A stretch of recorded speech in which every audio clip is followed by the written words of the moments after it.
Yeah, what is up, everybody? Welcome back on a Friday night here on August 8th as we are into the second edition of the Midwest Beer Show now. The beer news and things happening from outside the Midwest or inside the Midwest.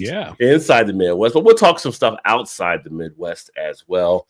A couple of key things there. But thank you for joining us, whether you're joining here on Rod J BeerVentures or you're joining on Beer in Front. Great to have you from wherever you're watching from out there in this big world of ours and on a Friday night too. So if you're hanging in, and we appreciate you for that as well, because you'd be doing so many other things on a Friday night, but you're here with us to talk about some of the beer news and the beer scene and see what we happen to actually be drinking at this point, which I think for me, two of the beers are definitely from the Midwest here that I had in the cool I need to finish. And I think I have a third one here, which technically might be as well.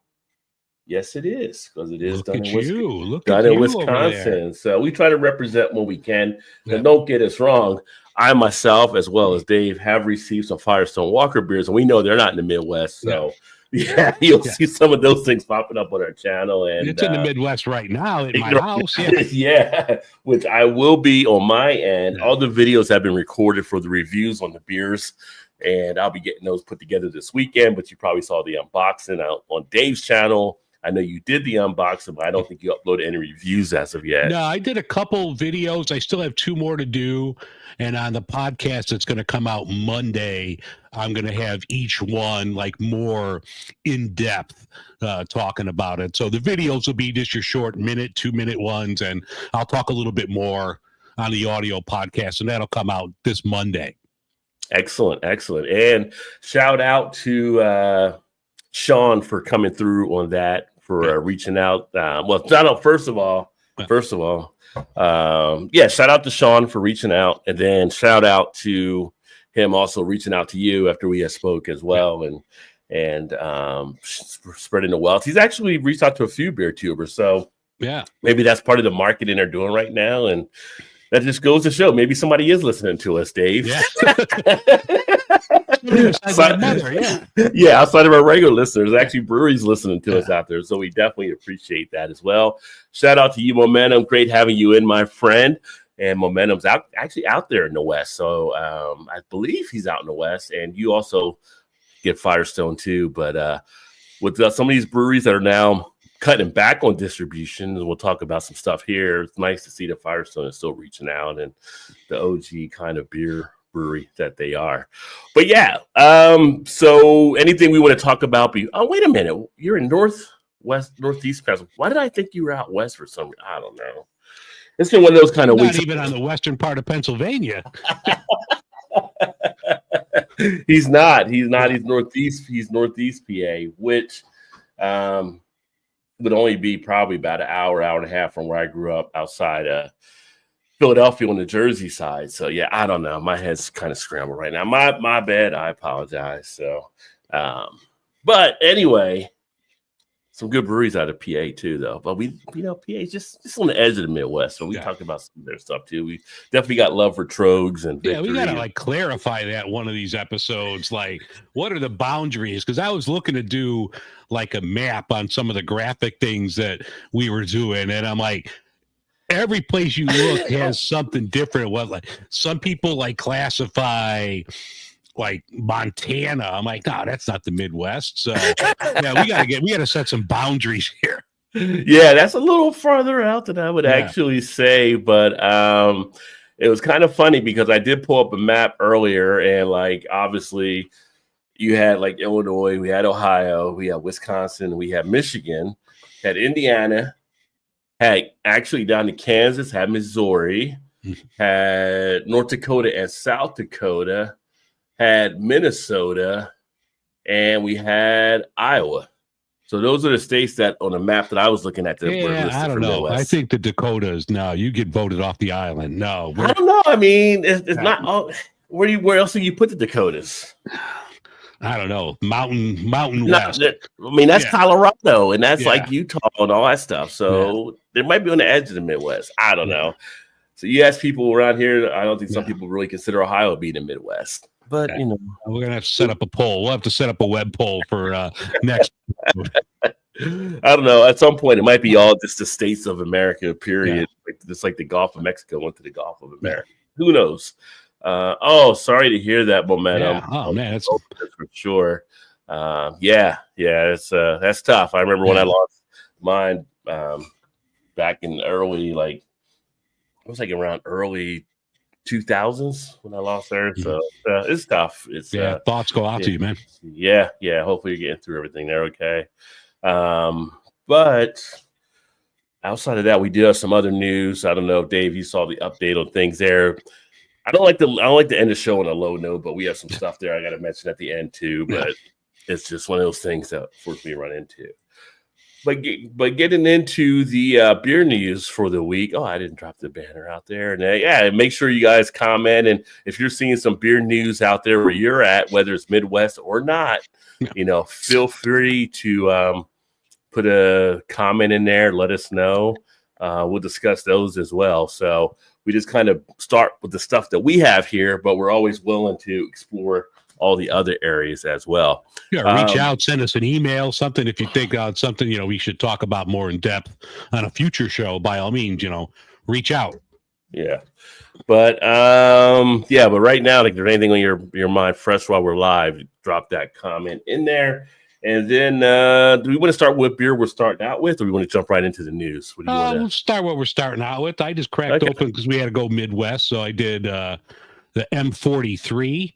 That's always a good one. That's why if you saw my hands going like this, they had to, roll it around a little bit. But that's an old Nation. That's always a classic. So I'm having the M43 India Pale Ale from them. Very nice. Very nice. And, one of the things you run into when you are a beer tuber, so to speak, is occasionally you get, we'll use the term loosely, too much beer. And so I have beer. I was like, I got to drink this beer. I'm not going to review it. I just had it in the cooler too long, but I know it's still pretty good. So I'm going to actually start off with eeny, meeny, miny, mo. Let's go with the one I got from Trader Joe's, the Boatswain Hazy IPA. Now, this one is actually fresh enough that if I wanted to do a review, I can do it. But I'm like, I can always grab these at Trader Joe's, so not a big deal. This one comes in at 6% ABV. And how does this fit into being a beer that I can say is represented in the Midwest? Well, it is brewed and canned by Rhinelander Brewing Company out of Monroe, Wisconsin, the cheese state. So, that fits right in nicely. They have so many places that they contract brew for their beers, not to get off topic of the Midwest, but I had one that was a bad one and I reviewed it and it was not good. But they contract brewed that one out of San Jose, California. Yeah, they're just the different ones around. You get their vintage ales, and they're being done by Unibrew, right? Yeah, out of Canada. And those are always top notch. Those are always awesome. Yeah. That's as good as the Costco Kirkland when they actually have legit people making the stuff, and it's just like, we're getting screwed on the other things because the name is on it, right? But they do some good stuff there at a discount. And I'm going to actually break it in with the glass I haven't used yet, the courtesy of my buddy Dave here with the beer in front glass, which is glassware you can pick up on his website as well. Oh, no, I'm not selling these. I just give these out. Oh, you just give these out? Look at that. He just gives these out. Yeah, I mean, I only have about, I think I only might have one left. So. He's over here balling, y'all. Yeah. Oh, those are just a welcome gift. Those I just had Ruby gave me these for my birthday, and I'm like, I like the way they came out, so I ordered 6 more, and I got gave them out to my friends and podcast people. Yeah. Well, PA, the Western, there's definitely a difference between Western PA and Eastern PA. I give you that for sure. So, speaking of Pennsylvania, I got my Dave Parker Hall of Fame hat on from the Pirates. This just came the other day. I got to represent Dave Parker, my favorite ball player growing up. So they had to get my Dave Parker hat. So I'm wearing this proudly All summer. Yeah, that's it. The brewery Nice. hat's got to go in the backside. I'm putting on the Dave Parker hat. and a former Cincinnati Red. So That's true. Yes, it yeah, was. Cincinnati yeah. grew up. Yeah, so he's getting well represented here. Yeah. Let's get to here next to the Rod J BeerVentures Funko Pop. You know, every beer tubers have a Funko Pop with themselves. So yeah. Damn, I got to get me one of those. Oh, and always the can type of guy. Might switch to glass though. Yeah, I mean, can I do can, I do bottles. It, you know, if the beer is good and it's done the right way. Although I kind of do like the can a little bit more sometimes, but there are some styles I think where you can do it in a can and you'll get. I always feel like you get a tinny type thing that might come through. So it can depend, I guess. Shout out off the Ted, Chris in the house. Cheers, my friend, sexy legend. You sexy legend right there, son. Yeah. But yeah, so that's what we're drinking right now. So jumping into some of the beer news. One of the things that jumped out here in the beginning that just happened recently, and this is one that you reached out, Dave, that you pulled after the nationwide distribution of Bell's being in 2023. They've now refocused back onto the Great Lakes region. New Belgium CEO, which people still haven't kind of, I think, still put together that New Belgium took Bell's over. It's kind of a weird type thing, but explaining that the Michigan craft brands struggled in faraway markets and leading the company to double down at home. So, unfortunately, that means for some of you areas that are outside the region, you may not be seeing Bell's as much, which was kind of crazy because everybody was so happy when Bell's finally got stuff out there. You remember when Larry Bell got pissed off at Virginia and pulled Bell's from that, and people were like, hey, we didn't do anything. Don't get mad at us. So if you see Bell's kind of run into a shortage in your area, it's because they're actually refocusing. You know, for me, I don't think that is, I say it's not a terrible thing in that I can see if they're having some things where they're catching some slide out there. Some breweries have been overextended for too long, which led to their demise, right? So on a business sense, it might make a smart move. But on a beer drinker sense, it's a tough one to swallow. It's kind of sad. You know, we've talked about it before on, you know, your regular show, your happy hours. It's just everything is becoming so local right now that, you know, if I'm living somewhere, do I need to pick up a Bell's when I could get something from down the block that is just as good? So I kind of see why they're focusing more on the region because, yeah, I mean, if you're not selling in Montana or California or, you know, out east, why bother? Yeah. And I will say, I did see this last time they brought out Hop Slam, whether it was here or actually when I was in Baltimore, even when they had Hop Slam, it did sit around longer than it usually did. In fact, when we came back from Baltimore, I saw Hop Slam was out here in stores. So it's maybe it's a sign of times. I still see a good amount of Oberon that'll be on shelves sometimes, and I'll see some of their other stuff. Not as good as my Oberon deal, though. Well, if you could get a case for $14.99, yeah, that's not going to stick around for long for sure. No complaints on that, but no, you see some stuff there, and again, I think that gets into more people wanting to go into the local beers a little bit more. But this is it. Like this Bell's is kind of again one of those ones where if you have like an exemption clause, it's like Bell's would be like one of those breweries, right? Like they're not local, but they're Bell's, so you know they do good stuff. And I wish they would bring back their Bell's Brown Ale, which was always nice when they used to put out back in the day too. You don't see I that think that's as just much. available like in Grand Rapids or Kalamazoo. I think it's just available there. Like they have it at their tap house and like hyper local right there. You could still get that. Yeah, but they used to distribute down here. That's where I got it in the stores down here when they came out with it. And then they have another one that was Bell's Night something. I think that was actually a pretty good one too. Yeah. They just got so many different good beers they put out. So yeah, but you know, it's almost kind of like I mean, it's New Belgium. It's the same company and stuff, but like, you know, Voodoo Ranger, but their, you know, Oberon is kind of like taking on a life of its own. Yeah, it has. Oberon has become basically, like you mentioned, it's like becoming a Voodoo Ranger type way, where it's kind of become almost a series to stand out there by itself, which they is have good for different them. variants. They had that one for, what did they call it, Oberon Night or something last year they put out for the winter that was a little different. And they put out a couple different Oberons this year, variants, but yeah, that's almost kind of like its own entity, like a Dragon's Milk is kind of now almost an offshoot of New Holland. New Holland, right? Because you Yeah. don't see the other New Holland stuff as much because it's all Yeah. Dragon's Milk or some Yeah. variant of it. Yeah.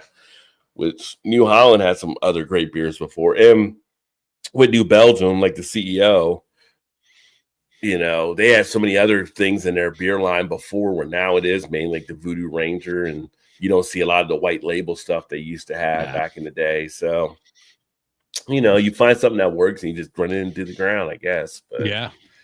We'll see what happens, and if they end up changing that up down the line. But if you are still seeing Bell's where you're at, let us know. And speaking of Bell's, do you have a favorite Bell's beer that's one of yours, like go to that you really they're enjoy? all really good. Like Hop Slam's always fantastic. I really like their Christmas beer that comes out. The Cherry Stout is always phenomenal. And what is it? Expedition Stout, I believe. Expedition Stout is good. Yeah. But I don't think I've ever had a bad Bell's. No, I don't think I've actually they had a couple. God, what were they called? Like Larry's something? Like they did like some weird funky sours about maybe 5 to 8 years ago, and they were just like little one-offs, but it was like Larry's something, and it was just something he wanted to make. And they didn't really last long, and they were okay. But yeah, just the regular stuff with the Bell's label's always solid. Yeah. You really don't go too wrong. I know there was I'm looking back on some stuff here, and there was like Larry's latest pale ale or Larry's latest hazy IPA, double IPA trial. So yeah, he has some different stuff that he messed around with there. It looks like, but yeah, they're just solid. So we'll see what happens with them. Obviously, Two Hearted is another one that actually is part of their thing too, just like Oberon, because they're different Two-Hearted variants they were working on. Other interesting news over the last couple of weeks. So Voodoo Brewing, which is an interesting thing in itself. So Voodoo Brewing, if you're not familiar with Voodoo, they're kind of like franchise ownership. So they have basically, it's almost like a brewery in a kit type thing. So you go in as an investor, you buy Voodoo, you get the Voodoo name to set up your spot.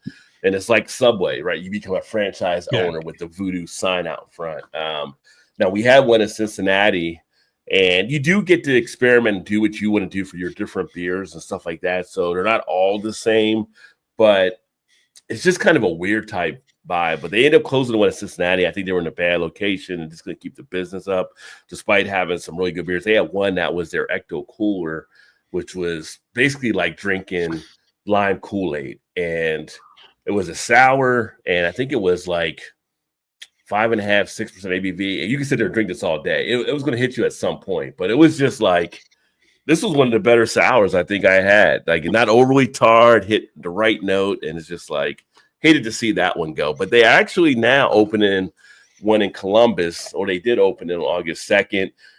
Do you see like any Voodoo Brewings popping up where you're at? Chicago would be a tough market, I think, for them to try to come into.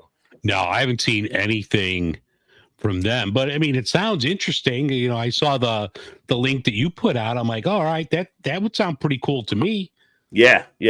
For someone that wants to get into running a brewery, like I said, it's almost like a brewery in a pack, type setup. It's just kind of like you go in, you franchise under their name, and then they pretty much set you up with stuff, and then you get the space you're going to use and put the name out front and kind of run with it from there. Yeah, we got a couple spots around here that there's like 4 or 5 breweries in this location, and they all brew out of there. They have like a big tap room where you can get all of their stuff, and a lot of them are available for distribution. Like, pardon me, District Brew Yards is one, and Pilot Project is the other. And like the breweries that brew out of there are really good. And I'm a big fan of it. But yeah, I mean, I would think places like this would be more popular with, you know, you're starting out, you don't have all the capital up front, but you do put out some good stuff. So a place like that, I think, is going to be successful. Yeah. I mean, if you do it, you do it right.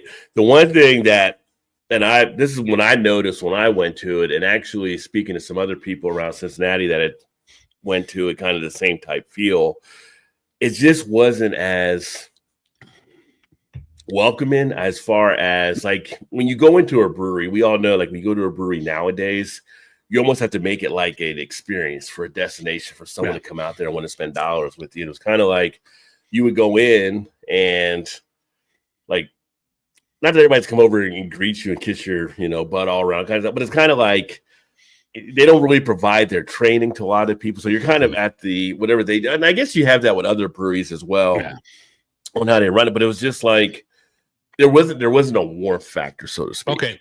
And then I've heard this from other people that have been to this one, but I've heard this from other people that have been to other ones as well. So anybody can kind of get into it, maybe, that might want to dabble in brewing, but they may not have all the essentials to really know to be kind of that feel that you want to have. It's kind of like when you go into something and it's like if you go to McDonald's and you get a burger, it's like the In-N-Out type thing. You're not expecting. It's kind of like that. But if you go into something like a Morton's or something crafted as a burger place, you're kind of like a little bit more of a warm type experience. And that's kind of how it felt. It felt like this was like a McDonald's of breweries.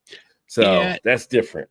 You know, and it's not like 10 years ago where it was all just beer bros going into a place. You know, you could just put out a sour or hazy and you're going to get a line around the block of people that look like us, you know, older guys, little gray in our beard. We're just waiting to get this beer.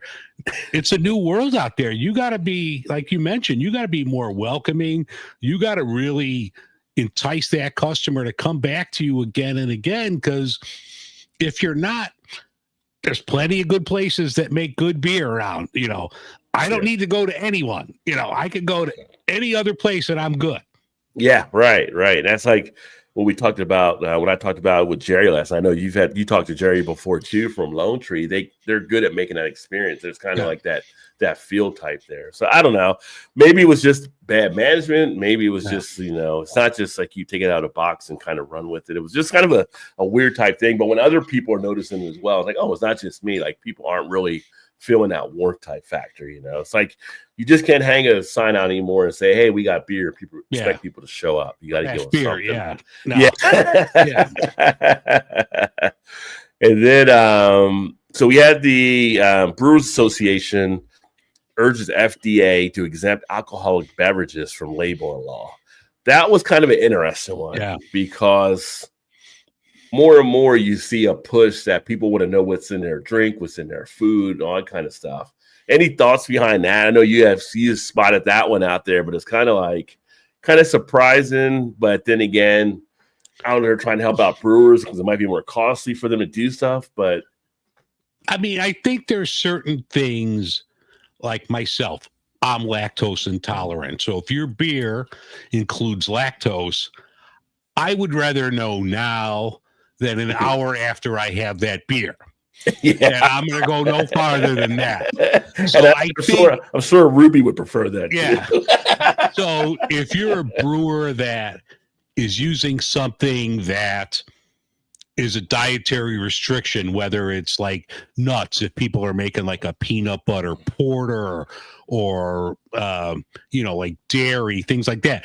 Gluten, I mean, you would think you would know if it's beer, there's gluten in it. So I don't think you need to put, you know, contains gluten on every beer, but certain other dietary restrictions, I think it would be nice to have it on there. But I don't know if you want to have a whole nutritional label like you get on every other product, because that's going to take half the can. Yeah, that's true there as well. So, you know, depending on what they're looking to have them limit to get stuff on there, that all comes into play. But I feel like if they could put all that little stuff like on a box of like Jello or something like that, or they should be able to put on a beer can or whatever. And most of your ingredients aren't going to be anything more like with the beer. But I mean, all right, just looking at the can here, like the beer, that we're having has the whole, almost like a pack of cigarette warning, Surgeon General warning. So you have all that. If you're going to add nutritional stuff, that's half your can. And I'm old. True. I can't read that fine print. I'm just going to buy the damn beer.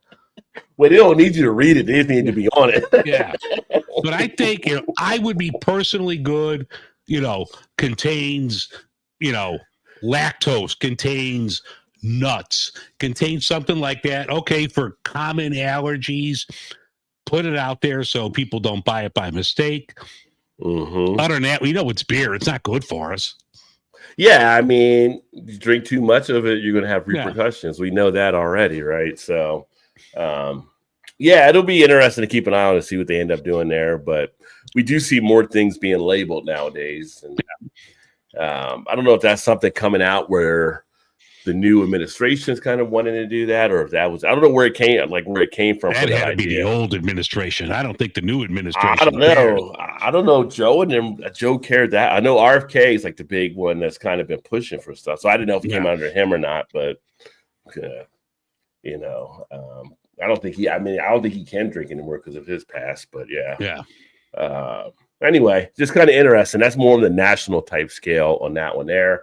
Up in Minnesota, I feel like every time you see like Fargo or something, you got to say it like that. You get to say Minnesota, it's got to be Minnesota. Yeah, right. What's her name? Betty White from the Golden Girls. Yeah, from Minnesota. Yeah. Yeah. They're about to have their state fair from August 21st to September 1st. And you don't have to drink them all at one time, but they're going to have 200 plus beers on tap, they're saying. So if you are in Minnesota, which Minnesota, I believe, is the Paul Bunyan state, if I remember correctly. You're going to this. Paul, go ahead. I believe I was in Maine and there was a big Paul Bunyan statue. Maybe him and maybe Blue Paul got around. Maine? Yeah. I mean, Paul Bunyan, he was big. He was a player. His steps. His steps go pretty far. Yeah. So Minnesota. Paul Bunyan State could refer to the Paul Bunyan State Forest or the Paul Bunyan State Trail, both located in Minnesota. I don't want to be like looking at my phone, but I know I have a picture of me next to Paul Bunyan, and that was taken in Maine. Yeah, with his Blue Ox Babe. Yeah. But they're going to end up having 200 beers on tap, so that should be a pretty good time. 200 plus, they're saying, actually, for the fair. And I don't think I've ever actually, if I did, it might have been as a kid, but I don't even remember even going to a state fair at any point. Yeah, I went to the Illinois one 50 years ago. And like, it always looks like a good time. Like ours is going on, I think, this weekend. And a ton of great beers, a ton of everything. It looks like a lot of fun. But I don't live near our state capital. So, but I remember my father taking me 50 years ago to one of these. Yeah. So at least you remember going to one now. Yeah. I mean, I feel like a state fair is like kind of just a huge carnival. Like I've been to carnivals before, but I don't know. Maybe some point they have the Ohio State Fair where they have some stuff happening, I'm sure. But I just can't think of when I've actually went there. Some of the key breweries they mentioned that'll be there. Trying to see the ones that are more well known. Bent Paddle will be there. Badger Hill.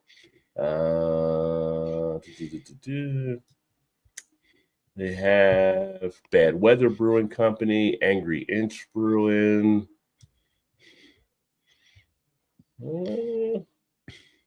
Fair State, that's always a good one. Yeah, Surly. I'm a big fan of Fair State. I thought they were having some financial problems, but Fair State Brewing Cooperative, the stuff I've had from them has been fantastic. Yeah. Surly will be there. I mean, Surly. It's funny. I was speaking of Minnesota. I was reading a piece earlier about why you can't buy. Yeah, Summit's huge. Yeah, why you can't buy a spotted cow in Minnesota. They were talking about the owner was saying for them to stretch anything out from where they're at in Wisconsin, it would hit them on the bottom line too much. That's why you can only buy it in Wisconsin. So okay. I would just think with a beer with as big as the name and the history behind it, if you were to put it on shelves, people will still buy it like crazy. But maybe I'm just wrong there. So anyway, Minnesota, if you're up there, you're going to State Fair, have no fear. You will be near beer, and you'll be able to actually enjoy and take part in that event. Let's see here. And then we also had so Great Lake, they came out with their fall lineup of beers. Yeah, that looks really good too. Yeah. Great Lakes always put in some great stuff out there. In fact, my next beer will be a Great Lakes beer. I mean, they have now. I've never had it here because I think that's more of a Cleveland thing. Do you get the 73 Kolsch by you? I have not had the 73 Kolsch as of yet. Oh, I remember seeing that can before, though. So maybe it is. Maybe because I've been in Baltimore for 3 years. So really, it's my first fall being back. Because when I got back here, it was almost like wintertime. But that's got to be like that's the lineman from the Browns they have on the can. Yeah. I'm trying to think what the name of the person Joe Thomas. Yeah, Joe Thomas. So, yeah. But, yeah, they got, their Oktoberfest. I mean, everything is coming out this month. So the Oktoberfest is one of my favorites. That's one I have to get every year. They have the Nosferatu. We've talked about it on the happy hour many times. That double red IPA. That one's always killer. And it looks like they got a couple new mix packs coming out. They got like a Great Lakes mix pack. I'm trying to see what's on that. It's kind of hard to read. The picture's pretty small, but it's got some different ones on there. And they got a couple ones coming out for the fall, like a cranberry orange wheat. And then another like variety IPA pack. But Great Lakes is just one of the most solid breweries out there, top to bottom. I've been a huge fan of them for well over 20 years. Yeah, and I believe they're the oldest brewery in Ohio as well. But yeah, I've seen the Cran Orange Wheat before, and of course, like you said, not for us. Just for anybody that likes a red ale, a double red ale, is spot on. Yeah. Oktoberfest is always solid, but on the mixed variety pack, it's going to actually have their Cold Rush Premium Light Lager. It'll have the Midwest IPA.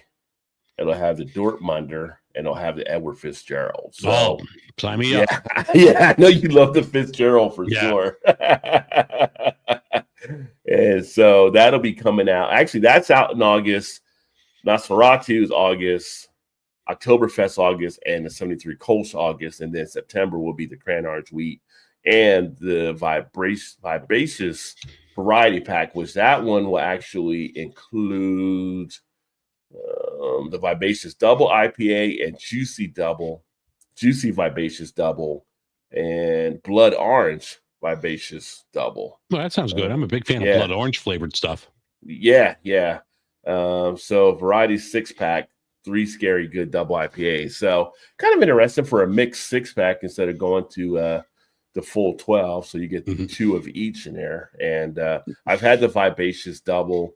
I haven't done the Juicy, haven't done the Blood Orange, but definitely an easy drinker. And that one, the Vivacious Double, they'll put that like into the stovepipe cans, right? And I think it's that one's only, I think it's like 7 or 8% or whatever. Now the double is like up closer to 9. And this Blood Orange they're saying it's going to be 9.5. So you get a 6-pack of that, you'll be doing it. You'll be feeling all right for sure. Yeah. Like you were mentioning, that's a good idea. And I wish more breweries should do that with mixed 6-pack. Because sometimes even, do I want to invest on a 12-pack if I'm not really sure? So there might be some that it's like, oh, okay. But do you want 4 beers of something you don't like in a 12-pack? I can handle 2. If there's 2, I drink one, I don't like it, I'll always give the second one to somebody. Hey, craft beer, here you go. Right. I hooked you up. Yeah. And shout out to Arizona House. Cheers. There we go. OHIO, right? That's going to be a heck of a game beginning to kick off for the college football season. Ohio State versus Texas. And I will definitely be tuning in. It'll be kind of interesting. It's a noon game. You'd expect that to be a night game to kick off the season, but and that's going to be Lee Corso's last game, right? Is it got to be his last college game day? Is it? Oh, I didn't realize that. So the first one is going to be his last one coming up. He's going to do the whole season. Game, it's going to be the last game for Lee Corso and the ESPN kickoff. Oh wow, okay. I mean, I've always enjoyed Lee Corso, but to be honest, he's been kind of like the last few years. It's kind of like it was almost let the man enjoy his retirement, right? So you could definitely tell it's kind of on that down slope a little bit. But, take Terry Bradshaw with him. Terry thinks he still got juice in the can, so he's still rolling with it. But you got to admire someone like John Madden who walked away like, okay, I'm done, and he was just never really looked back. It's tough for a lot of these guys to do that. I'm going to grab something else real quick. I'll be back in 2 seconds. All right, excellent. Yeah, so for those of you that like Great Lakes, make sure to be on the lookout for those upcoming releases as well. And then we actually have here in Ohio the 8th annual Ohio Craft Brewers Cup, which is underway. They're actually taking an entry since August 4th up through October 3rd to enter. So this is another craft brewer award event taking place.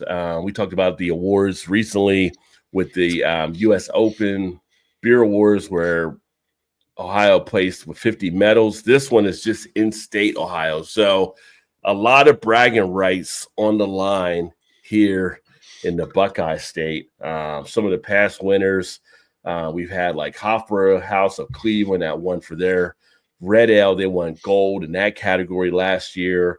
You also have, some of these other ones down here. Branch and Bone, they won American IPA bronze. JAFB, I'm not familiar with them, but they won IPA for a gold. Sonder, which is local to me, they won for American Light Ale with their Eagle Light. So this is kind of a nice, friendly, at-home competition where a lot of the Ohio brewers get to kind of show off. So stay tuned for that and find out who's putting out the best beers again here in Ohio.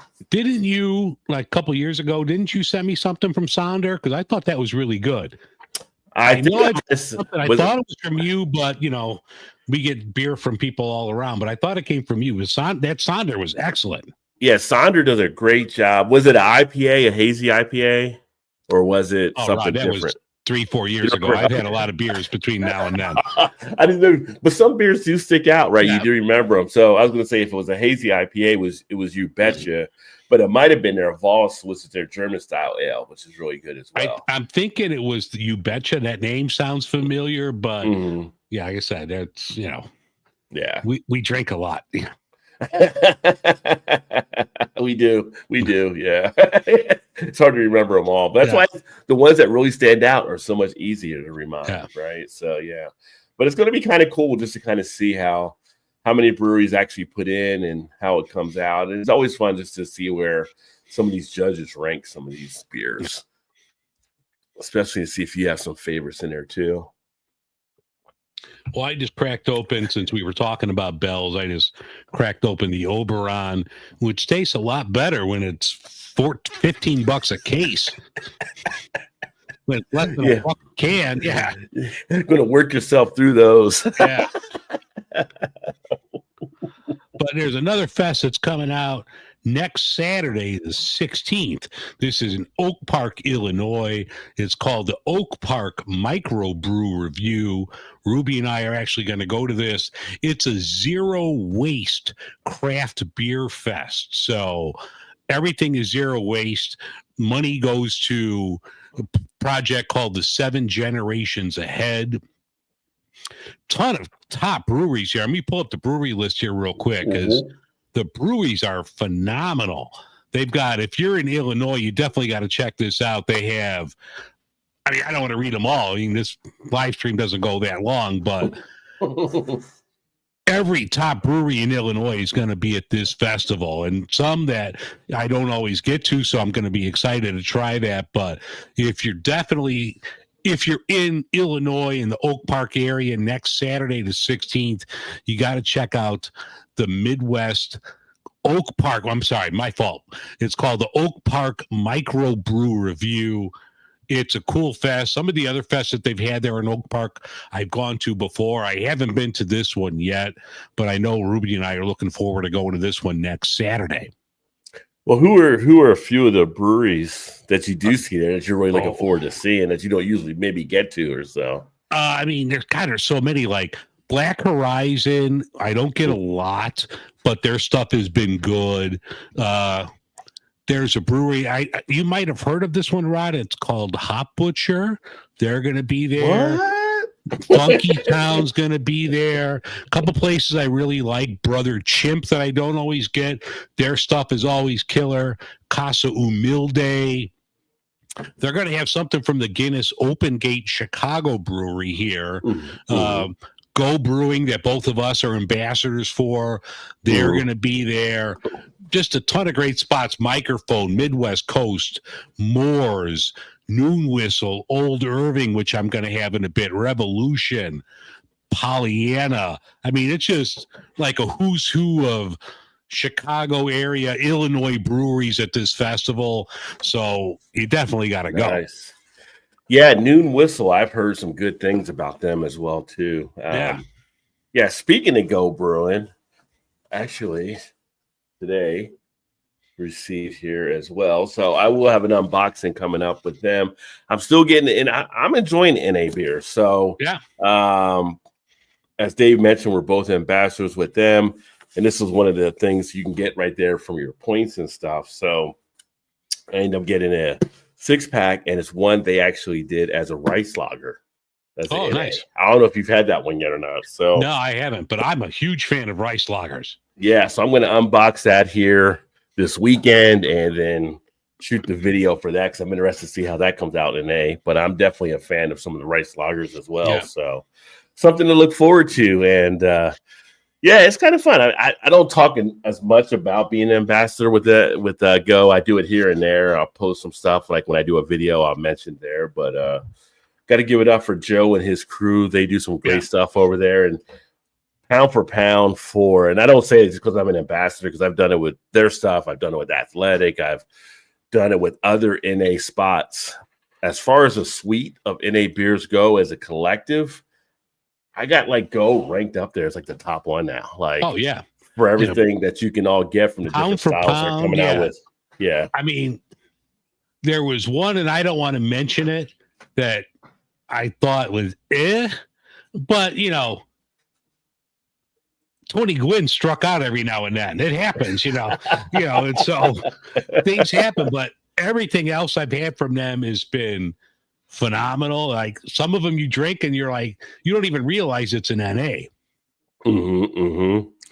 Yeah, it's funny. I just did the one I just did this past week. I think I put up there.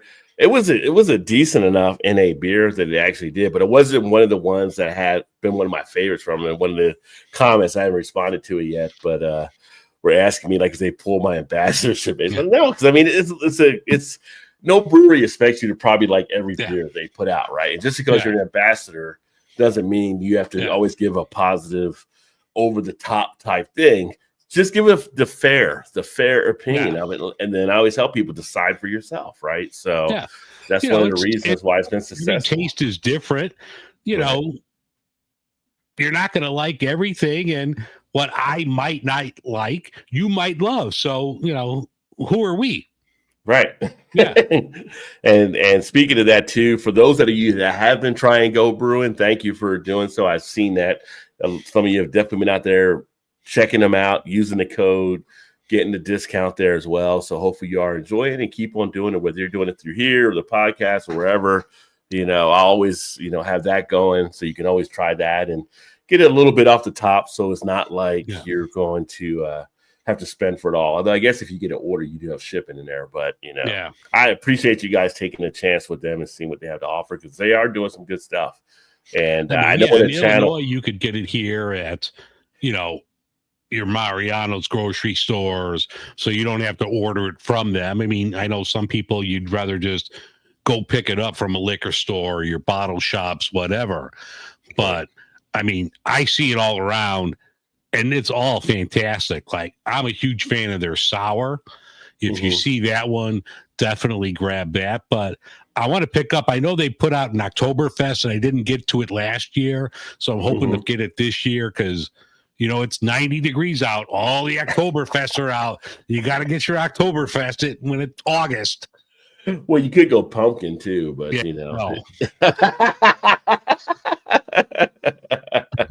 Yeah. So, and I know that I have some viewers that really don't even drink, but they like to have that option as well. They don't drink alcohol type stuff, so NA is something they can actually try out a little bit here and there.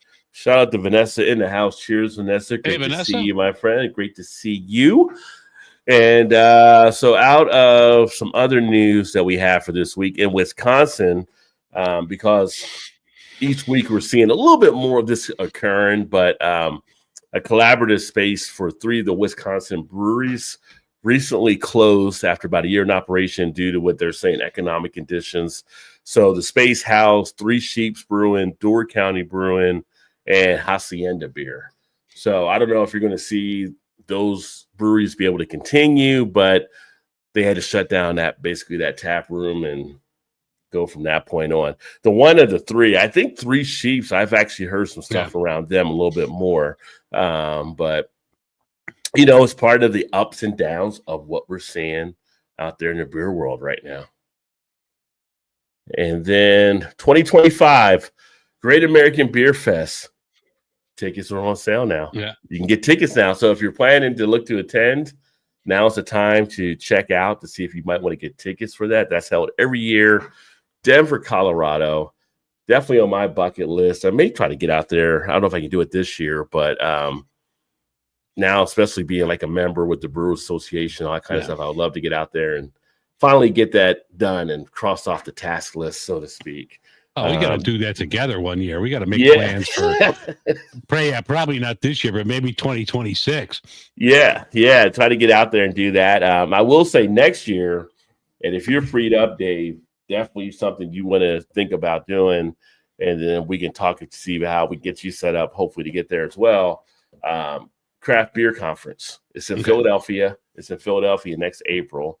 And that's well worth going. Whether I went this first time this year, fortunate enough to have like a media pass to go in. Great conversations, great meeting of a lot of the folks behind the beer, some great stuff that we discussed, and just the knowledge that you have there. And anybody that's can go, I definitely recommend going. And even if you're just a fan of beer, like some people were able to go to the conference that were just getting like a day ticket here or there. And Indianapolis did a great job hosting everything. So if you want to find out about beer, that's a great conference to actually go to and just see the different folks.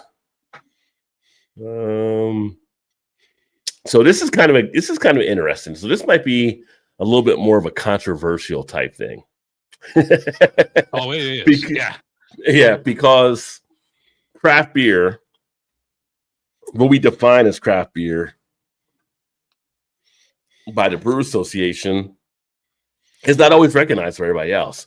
So apparently Anheuser-Busch, and they put that on their website, and don't know who else is running with it.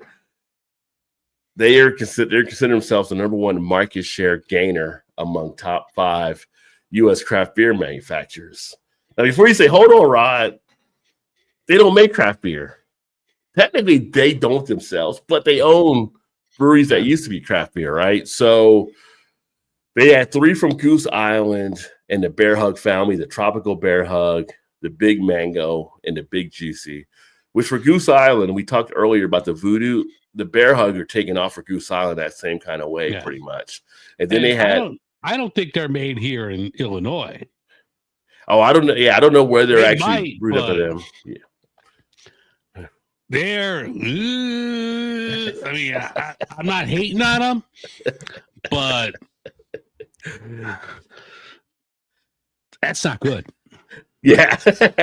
And then the other 2, they had the Elysian Space Dust, which I still enjoy that beer. I mean, it's a good one. And then Wicked Weeds, Pernicious, which is their Perny Haze IPA. Yeah. So those 5, in a time when we're seeing something's coming back. I mean, they're all still selling well out there and kind of interesting. The thing is, how do you place those beers out there? Because I can see 99.9% of craft beer drinkers are like, hold on, they should not be with us. They're the evil empire. They're the man, and the man is holding everybody else down. So how can they be part of it? I don't know. Yeah, maybe I had that Elysian. That was another Costco deal. That was like $13.95 or something a case. I'm like, I gotta buy it. I mean, I don't like drinking from the man, but I like drinking cheap. And Elysian is still good. Like Elysian is better than the Hugs from Goose. Wicked Weed. I haven't had anything from Wicked Weed since AB bought them out, but they were always phenomenal. Yeah. So hopefully that's still the case, but I know some of the Goose beers, they're just not the same since they've been bought out. Like the old school 20 years ago Goose IPA was great. And now it's like a shell of itself. And I mean, I've seen it in Italy. I've seen it in Mexico. I'm like, this is just not the same. Yeah, I've heard other people say that as well. And I was never a huge Goose IPA consumer. I've had it from time to time. It's kind of like that was one that you would get on tap handles if you're out to dinner, like at TGI Fridays or something like that as well. In a lot of places, but you could buy it in the store, the green can and all of that. But people that had drank it for a number of years have said that they thought it had actually changed. And and I always think, like, did it really change that much, or is it? Did our taste buds change? Did taste buds? But when you have a whole swath of people, it's kind of like Fat Tire. They get that change. They changed everything around it, right? Or the Sam Adams, you can tell there's a change, which they said, they did basically temper back the hoppy part of it. So maybe it did, and it's just, again, you go under something like AB and Bev, they're going to go for the mass appeal, much like a McDonald's, to try to get more rather than have it crafted for just a select few, and maybe it did come into play. Talking about craft, the goalposts seem to move all the time when it comes to Boston beer. I don't think anyone considers Sam Adams a craft beer anymore, but they still have the label. I mean, they're huge, but they still have the label. Well, I mean, technically, and the label's been altered so they could fit in. Yeah. Well, I mean, the big thing was when the Brew Association took it from either 1.5 or 2 million barrels. I can't remember what the number is, to 6 million. Yeah. And that was to keep them in. Yeah. I mean, the ownership has all been the same. It's always been Boston Beer Company, which is independent. And then the other criteria, which I can't remember right now in my head, they still meet. It's really been that barrel move. Yeah. And so it's kind of like, did they move it? Yeah. I mean, but at the same point, is that like a shift of our beer culture? Because back in the 90s, we weren't saying craft. We were just saying microbreweries, micro and macro. And then it became craft. And it's like, we could go under a craft label. And then everybody knows it's crafted. They do like 60 to 80 different beers under Sam Adams, depending where you're at and what you can taste. But then as I tell you, like, there's somebody in the AB and Bev that's in Budweiser, St. Louis. It's like, well, my beer's crafted. I get to Beechwood. I do this, I do that, right, too. So it becomes subjective maybe at a certain point. But I want to see the Beechwood tree that they're chopping down. With the Paul Bunyan axe. For me. Give me 1 second here. All right. So right now, the beer I'm actually drinking is one I had for a bit, but it still drinks smooth. It's still decent enough, but it's going to be from Great Lakes, actually. And it's the Conway's Irish Stout. So just had to finish this one out as well. This was one they brought out earlier this year as something to go with the Conway's Irish Red. And if you didn't see the video I did, I actually put both together. They do make a nice little blend if you want to put the stout and the red ale together. I was kind of trying to go with see if I could do like a black and tan type thing, but the colors end up washing out because they're kind of both dark, but the taste definitely worth it. So if you get the stout and you get the red ale when it comes back out, put them together, give it a go. I think you'll enjoy. Shout out to Sammy in the house. Cheers, Sammy. Great to see you, my friend. So the Anheuser-Busch thing is kind of interesting. Also, speaking again about breweries up in Michigan. So former Guardian Brewing owners, which I didn't know about Guardian out of Michigan, they actually shared details about their new Bloomington, Indiana brewery after leaving Michigan. Tawaski Brewing, the new Indiana brewery, is being opened by the owners of the now closed Guardian. And the move to Indiana was actually, it's a noble reason they moved to Indiana to be close to the medical facilities that a family member had needed, right? So you can't fault them on that. New brewery, though, will have a focus on camping and outdoor theme, which is pretty cool.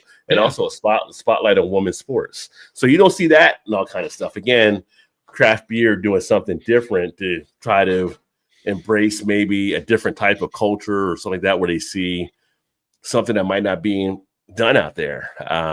Camping and outdoor, the women's sports. Bloomington, Indiana. I don't think about Bloomington, Indiana as being a place where you go for outdoor activity. It's not like you're going to near Yellowstone or something like that I'm aware of. But, obviously, Caitlin Clark, you got the Indiana effect for basketball taking place there. So, it'll be interesting to see what they actually pull off. What to get our guy Todd to go up there, make a visit maybe since he's in Indiana. And his daughter actually goes to Bloomington, goes up to Indiana University. So I'm sure he'll be more than happy to check them out. Correspondent, But an interesting concept they're actually doing. And for those in Michigan, although I don't know if it's as much desired right now. And Dave, you know this from being in Illinois. At one point, it was desirable to figure out why the hell you couldn't get it there. But as of next week, on August 11th, Yuengling will be available in Michigan.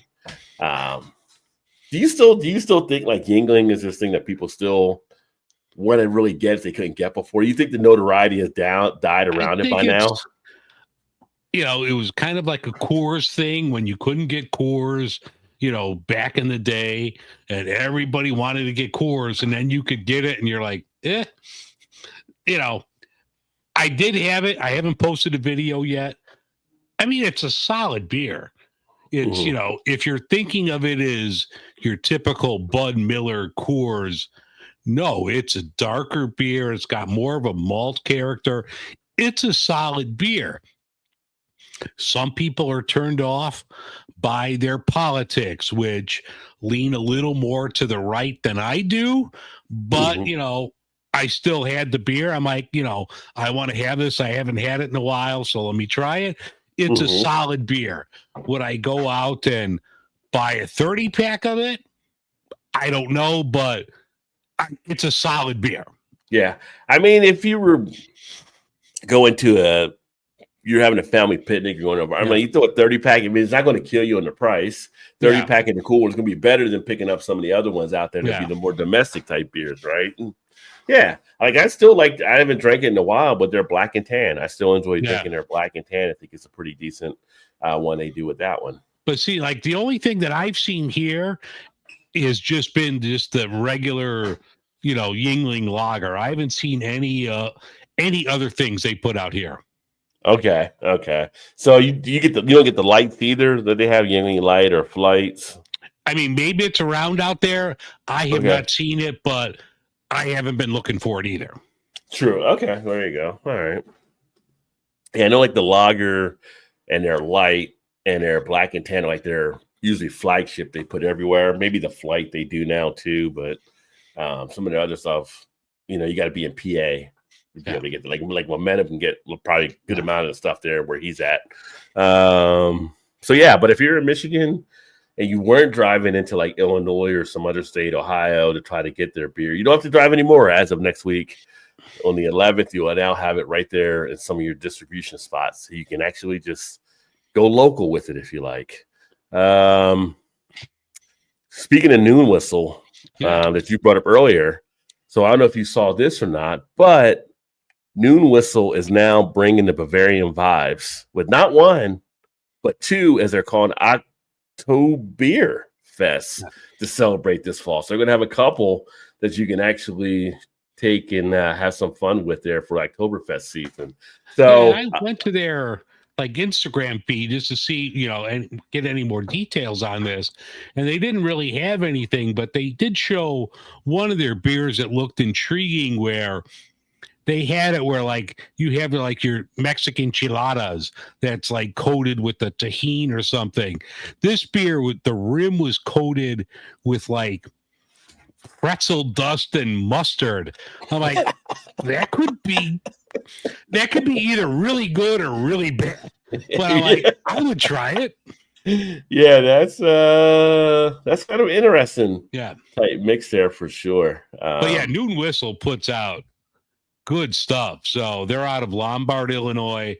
I mean, I'll try to get to one of them, but yeah, their stuff is fantastic. Yeah, the good thing is if you miss one, you'll have a chance for the other. Or if you really enjoyed one, you have a chance to go back and enjoy the other as well for the second one. Do you have like a favorite Oktoberfest beer as we approach Oktoberfest season? Has there been like any that really stood out for you? There's so many. I do love the Great Lakes. That's one I get all the time. Half Acres is really good. Even Three Floyds, the one I haven't had it in a couple years, but I thought theirs was really good. It's just different because you have your Merzens, you have your Fest beer, so it's a couple different kinds. Like I remember back in the day, like we couldn't wait for the Sam Adams Oktoberfest to come out. Yeah. And actually, everybody has one now, and I mean, it's a great style. I mean, it's just a solid style. Just personally, if I have to talc, I don't want to drink an Oktoberfest. You got to let the temperature get down a little bit. Bring down the heat a little bit before you get them out there. Yeah. Rheingeist has a really good one here called Franz. I really like. That's pretty solid. It's probably top of my list there. And then which style? That one is actually a Märzen. So and then Upland out of Indiana, their Oktoberfest is also a Märzen. That one's pretty decent. And then Ohio, there's another brewery, Zero Gravity, that does one too. Same style, pretty solid. Braxton has a decent one. Then Great Lakes, of course, too. Like all the ones I've had, like usually I'd like the Märzen. I know the Fest beer is like for a lot of people that like want to temper it down a little bit, but I'm like, give me the full tilt. I want the full, give me, super let it, So have you ever had the Kaiser though? I don't think so. Back in the day. So Avery had the Kaiser. I don't know if they still make it or not. It's their Imperial Oktoberfest. Okay. Yeah. I might have thinking of like Avery. God, I haven't seen an Avery beer in years. Yeah, they're like, what was that big one they had? What was it, the Maharaja or something? Yeah. they're like some of those like animals you only see once in a while that pop. Oh, they're still around, Like if you catch one in a while, the Kaiser is 8% ABV. It's actually a decent one, but a few of those will definitely pound on you a little bit. But yeah, I would say from lager styles, Oktoberfest has definitely become one of the styles I've actually started to enjoy a little bit more. They got me away from just being an ale type guy. Yeah, being able to enjoy that, and they got me to some of the other lagers. But yeah, so again, you have that option there. Going to the national scale, interesting to see. But Boston Beer, we talked about them earlier. They're right now set to phase out their operations in Los Angeles, including their Truly, LA Taproom, and Angel City Brewery, which is interesting. At the same point, they're bringing Jim Cook back as the CEO. And the other CEO is stepping down, saying because of family reasons, which may be the case, whatever. But it's kind of interesting that Jim Cook's going to step in until they find someone else to kind of replace that as well. Yeah, I don't know about that. It's the timing, right? You're closing down stuff. Yeah. I mean, certain things have worked out, but like you think of like Howard Schultz going back to Starbucks, and I mean, it worked out with Steve Jobs going back to Apple, but sometimes you just can't go back home again. Yeah, you just can't. I mean, it's just a different environment. Things have changed. And the thing that's interesting with that, though, is with them closed, remember, they put a lot of money into Truly, right? They put a lot of stuff into that line. And being able to, you close out the LA market. That's a huge market that you're like pulling up out of. And at the same point, the CEO's stepping down.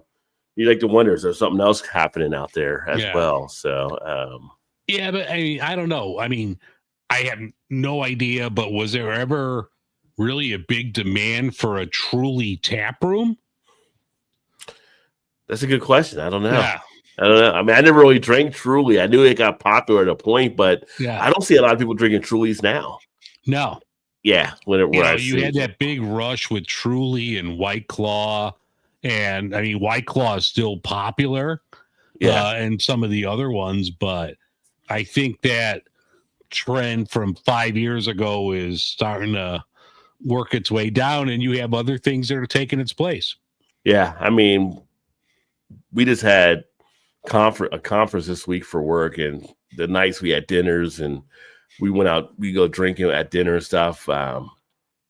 And we have a good mix of people that go from the younger, whatever working generation we're at now up to like almost like really into like the lower boomers. Right. And sitting there watching some of the people drink, what I notice is a lot of the younger millennials or Z's, whatever, some still had their, the seltzer type thing, but there were more that were drinking like the beers or getting like old fashions or Manhattan, like drinks from the bar, like liquor. They were drinking liquor type drinks, right? They were like, so it's kind of like, it seemed like it's the seltzer, maybe like you're saying, on that downslope now, where it's not as a thing. It's kind of like, okay, I need to grow up and drink something else now besides this little seltzer. Not that you're saying you drink a seltzer and not be seen as a grown up. I don't want people to think that, but it's just, I wonder if there's like something that might be changing in the thinking that now it's just a change, or maybe it's a change in the taste buds, whatever it may be. But it definitely doesn't seem as what it seemed before. People talking about how,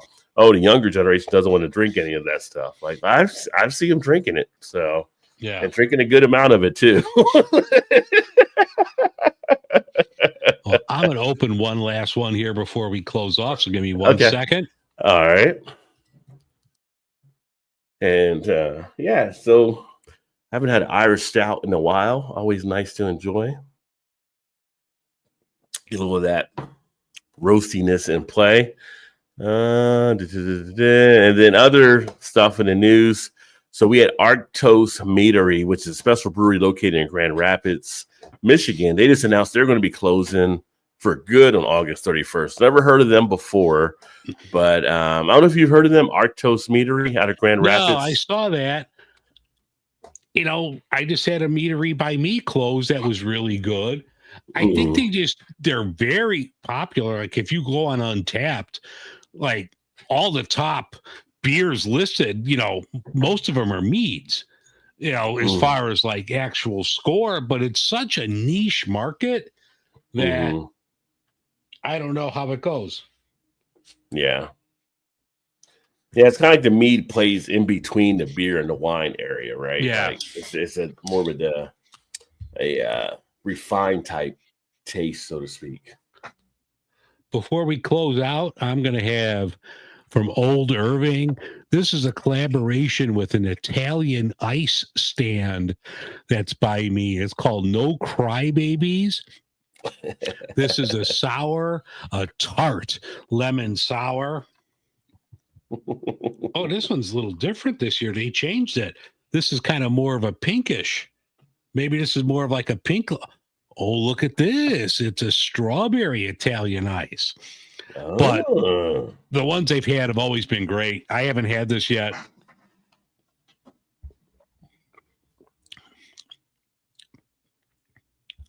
That's tart and delicious.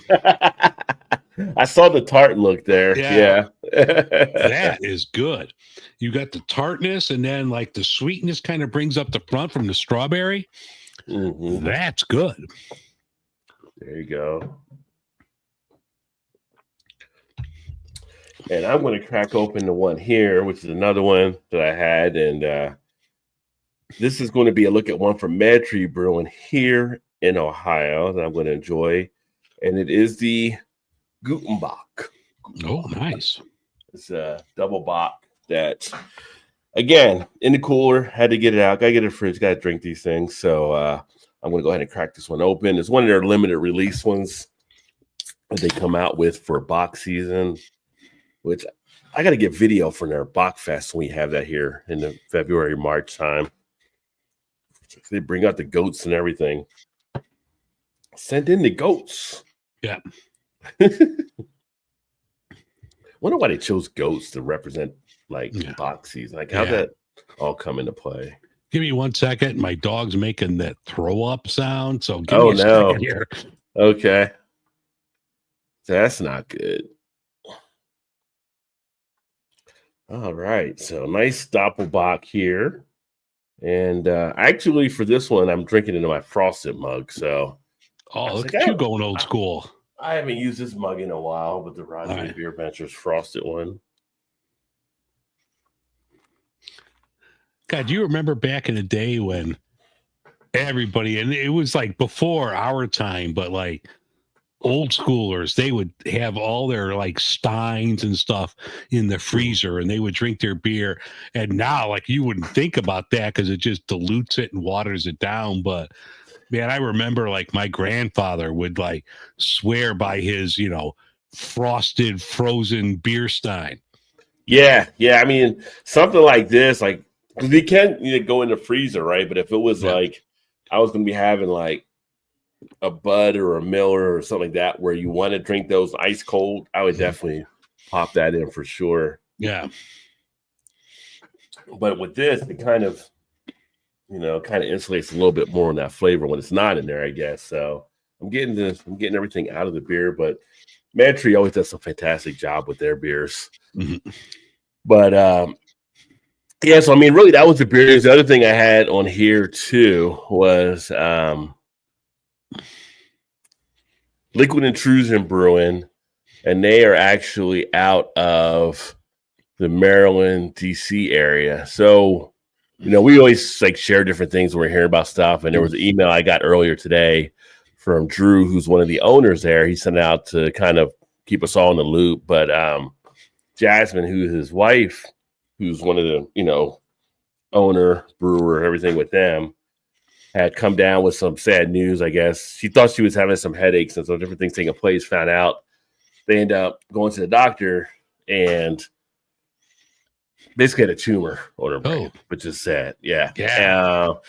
And then but their thing is, they still want to go forward with everything. They want people to still keep embracing it, as they find out more details. And it might be something where she has like a medical situation taking place that can cause other potential issues down the line. But, just a shout out to them. And for those of you, especially on the East Coast where you see Liquid Intrusion, I've had them on the show before where we talked about their beers. I've done the different beers they've had on here. Their South of DC Cream Ale, the 7 C's, really great people, The beer community is such a great community. And again, time and time again, you see where people got to pull things together.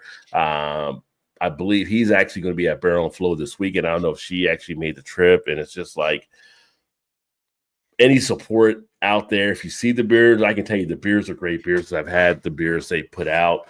They only got like 3 ones. I haven't had the third one, but the first 2 I've had is definitely a support or just sharing details about them, just to, keep them in your thoughts on stuff too. But it's always tough. It's tough when you hear stuff like we talked about Jack McAuliffe a few weeks ago, right? But it's always tougher when you know the people as well. That's what and it's kind of like,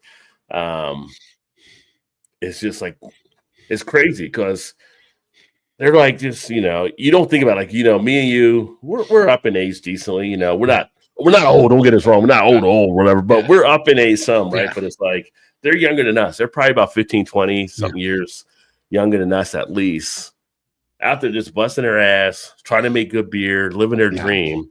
And it's something like that happens. And it's just like, it's just sad to see. So, positive thoughts with them. Definitely will be probably get some more beers when I talk about some of their stuff over the next few weeks or so. If I can get it here, I have to double check. But if not, I can go online and get some of their stuff and just, any support. Like I said, I know a lot of you guys that watch or hear back in the podcast, you're on that East Coast, if you're in that Maryland, that DC area, and they actually have some stuff outside that area now in distribution. But if you see Liquid Intrusion, definitely give them a shot and keep them in your thoughts in that regard. So, yeah. So raise a glass there to Drew and Jasmine, and definitely in your corner, my friends. Yeah. But really, beer news wise, that's kind of the beer news for this week. So yeah, there wasn't a lot from the Midwest. You mentioned Barrel and Flow is this weekend. A couple other state fairs are happening. So wasn't a lot of stuff that came over the beer wire this week. Yeah. I was gonna try to get to Barrel and Flow tomorrow, but just gonna work out with everything else I had going on this week. Just wasn't going to work that much. And plus, next week I'll actually be visiting up New Jersey for my mother's 80th birthday. Oh, so nice! Happy birthday! Yeah, so we're going to go up and spend time with her. Take her down to Atlantic City. She was going to the shore and stuff. So probably pick up some beers down there again. I don't need more beer, but I probably will. Probably get some stuff there. I mean, depending on what I can throw in my bag to check, whatever. Yeah. But that was a cool thing. I can't believe it was like I didn't know until like about 4 or 5 years ago, and you knew this probably because you work with airline, but you can actually, it could be a risk, but you can check your bag with beers because if it's under 40% ABV, you're allowed to bring them back in your checked luggage. That was something weird when I found that out, like online, like looking at the airline rules. And I'm like, no one at any airline gives a shit what's in your bag unless it's overweight. If your bag is at 49.9%, have a nice day, sir. Yeah. If it's over 50 pounds and you have like beer stickers on there, if I'm the gate agent checking you in, have a nice flight, sir. My man. All right. Well, I was thinking, unless you're like TSA and it was like, hey, you can only have like 1.5 ounces of liquid in your tube. And that's supposed to change soon. So you might be able to bring in more through TSA soon. But in your check bag, no one gives a shit. As long as it's underweight, fine. Go. And like I said, if you're cool and you got beer stickers on it and you check in with me, you don't know what airline I work for, but it's one in Chicago. If you see my fat ass, get the hell out of here. Yeah, but it was just weird. I told people about that. And they were just like, really? You can because you would think like you can't take anything with the liquids in your carry on, but if it's checked, you can do that. So. I think the level was 40%, maybe. Yeah, unless I'm mistaken. Yeah. So that can even be some of your cordials and stuff. But I would say be careful. You'd have to wrap it. I always wrap it like in plastic bags like that. Keep it separated in case if one of them does break or explode, it's contained somewhat, so to speak. But But get you some Malort. No, check in some Malort. There you go. Nobody wants Malort. Nobody wants that in their life. That's like Varsity Blues. I don't want your life. Yeah. But it's so for those of you that watch the channel here, no happy hour on Rajay BeerVentures next Friday because I'll be visiting up there. Although I think check out Todd, What's Your Beer? They may actually be trying to do something there and have some people on either him or Dave's TV as well. So make sure to check those guys out. But I mean, that's really the beer news. Unless there's anything else we want to gab about here or talk about the beer, whatever. I think we're pretty much set, ready to rock and roll. I mean, I'm ready to talk, but I got to visit a room for like 30 seconds and I could be right back. Okay. Well, I think all right. Yeah, I'm saying we'll do that. We'll hang out afterward, but I think we're set here. So we're good. Yeah, thanks for everybody that tuned in. If you're listening back on the podcast, make sure to follow us there. Follow Dave Beer in Front. Follow me, Rajay BeerVentures.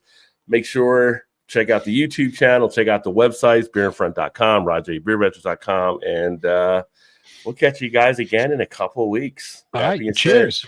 We're out. Cheers. Yeah.